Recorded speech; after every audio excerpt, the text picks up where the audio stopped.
Hello everyone, welcome back to another episode of Dan's Garage. In this episode, I am rebuilding a set of Acura RL calipers. I picked these off of an RL that was trashed at a junkyard. They're pretty cheap, and they're actually not that hard. Wow, you can really see that shadow, can't you? Okay, there you go. They're actually not that hard to rebuild. An AC Delco rebuild kit. I'll put those numbers up there.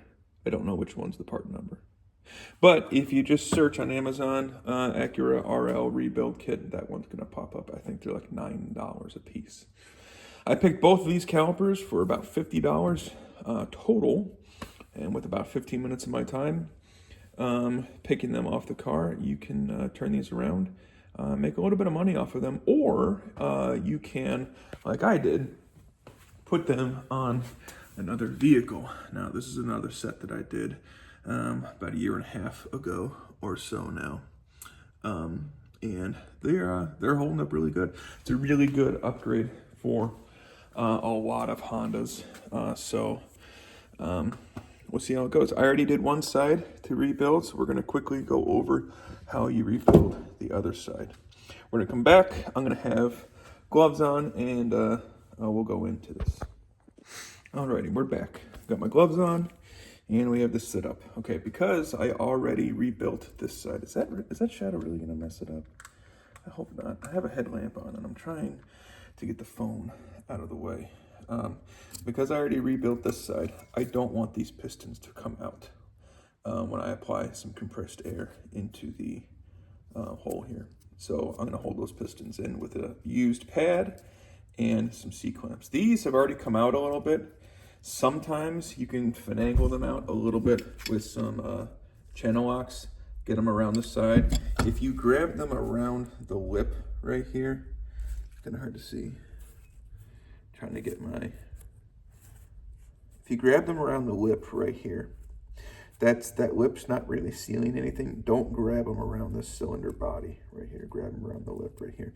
And if you grab it, sometimes you can twist it and back it out like this, but that wasn't happening for me. So what you do is, I'm pretty sure you need compressed air to do a caliper rebuild.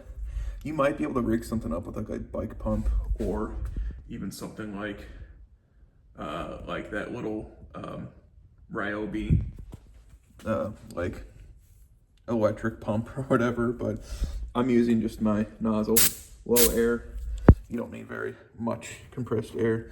So I put it in the hole. You don't have to hold very hard. Just apply just a little bit of compressed air. See how that kind of came out like that? Now, typically, you don't really want them to come out that hard. So it's a good idea to kind of pad against the C-clamp here. But these are stuck pretty good. And I don't really think that there was a good way that I was going to get this piston out without applying some compressed air and like a good amount to it. So now that it's out, you can see that it's kind of draining the fluid a little bit in there. So what I'm going to do is take the C-clamps off and show you how to rebuild one of these. And you just repeat the steps I'm going to show you for all 4 pistons. Alrighty, mind the camera angle. I apologize. I'm still working off my phone here. So with the piston out, this is what it looks like. What I do, I just take a few, I keep a few clean rags on me when I rebuild these. So take a clean rag, wipe the whole piston off, everything inside and out. Then what you do is I usually keep a roll of paper towels on hand, and you clean out this bore really good. I don't think you need to see how to clean out a cylinder hole. I think it's pretty self-explanatory. Get in there pretty good. Try to clean everything out that you can. By the way, if these calipers haven't been rebuilt before, or I should say, if they haven't had a brake fluid flush in a while, they're gonna smell bad. These smell absolutely disgusting because the brake fluid's old. It's really, really old. Then what you do, this is what the rubber seal, this guy, hooks onto. You can't see, it's kind of hard, I apologize. See this metal ring right here? This guy.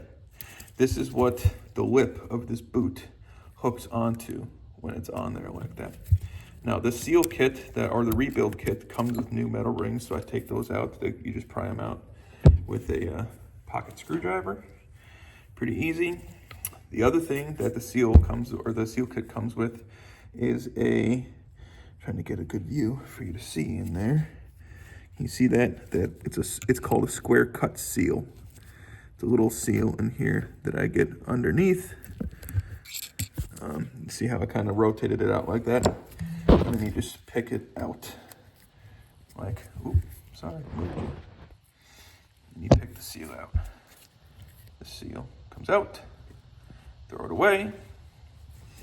Then I go in and I wipe it out again, because that seal kind of has a lot of fluid behind it and everything like that.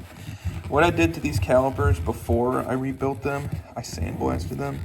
I just have a very basic sandblasting setup. Fits on a compressed air. And I use, I forget what kind of shot that I use. Sometimes around the rim, let me turn this back around so it's easier to see. Sometimes around the rim, you'll get little stuff that'll form around in here, kind of like where the seal sits a little bit. So I just go around, I take a small pick, I go around, and I pick that out. Now, to rebuild it, very simple. Take one of your new square cut seals. I usually have a lot of brake fluid on hand because I do a lot of brakes. I don't know why I do a lot of brakes, but a lot of people come to me with their stuff, a lot of family. So I fill up a little reservoir of the brake cap with brake fluid. I dip my finger in it and I cover the seal. You don't want to put these things in dry because it could really affect how the piston comes out, if it comes out at all. So you just take it. It's gonna be really hard for me to show you it, but it's pretty self-explanatory. Just put this guy back in there. You follow him around, he'll go around, and then you'll have a little bit left here. You just kind of push that little bit in there, push it in, and it knows where it wants to go. It finds it pretty easily. It's not that difficult putting that seal back in. Then what I do is I take more brake fluid and I lubricate the seal now that it's inside there, because we're going to be pushing the piston in. Now, usually the piston goes in pretty easily. Sometimes it's a little bit of a bear to get it to line up right. But you'll see. So then I take a new piston seal, and I'll move this guy out of the way for now. And it's pretty easy. Like the top part of the seal is it might be hard for you to see. The top part of the seal that faces the brake pad is going to have writing on it. The back side won't have any writing on it. So I just take this and I kind of stretch it around. Sometimes it can be a pain. Sometimes it's easier than others. So you stretch it around, make sure it's all even, kind of like that. It fits like that. Then what I do is I go back to the same little brake fluid.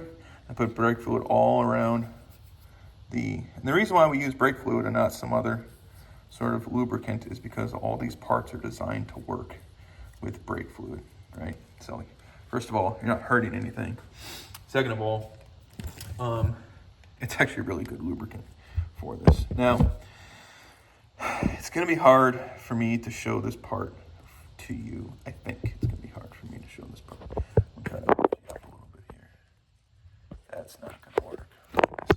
I apologize. Yeah, that's a really good. Yep, that's a great. Okay, I'll come back in a second. Put this guy in there. Problem is I have brake fluid all over my hands. So, what you do, you take it, you just kind of cinch it back and forth, up and down, like 12 and 9, 3. I'm sorry, 12 and 6, 3 and 9. And then you can push it in most of the way, all right? You want to be like 90% in. It's going to help making this seal. Actually, damn it, you know what? I just made a big mistake. Oh, man, that kind of sucks. I think I can work around it, though. Well, let's see. Now that it's on camera, might as well try to work around it. I forgot the metal ring. So, for those astute enough to notice, I forgot the metal ring. Now, it's probably going to be easier to put this seal back around the thing than to get the piston back out. The problem is getting this piston back out is a real pain. Mostly because, well, you kind of need compressed air for it, and okay, that's in. Yeah, don't forget to put this seal in first. Don't be an idiot. Don't be like me. All right. It's just a thing that the boot clips onto. So all I had to do, I'll turn it around and show you. This little metal ring right here, all I had to do was just kind of fish it around there. So now that that's good, I'm gonna take this and go back around the whole piston. Fits pretty easy, right? I like to just do it when it's off because I feel like it's a little bit easier. So now it's back on like that. Then what you're going to do, see if I can't line this up for you, is I usually do it when it's facing me. So I'm gonna try to do it this way. You're gonna grab, let me see if I can't use a used seal. Okay, you're gonna grab, this is an old seal. You're gonna grab this lip right here. You're gonna grab one side of it like this, and you're gonna stretch it over the metal ring. Then once you have one side over, you're gonna take it and you go all around and seat this lip right here. It's a little blurry, I apologize. You can seat this lip around the metal ring. And that's where a little bit of the brake fluid lube comes into place. So I'm going to take this lip. It might be a little hard to do it this way. I usually do it facing me. So you're going to take this. Oh man, it's being a pain.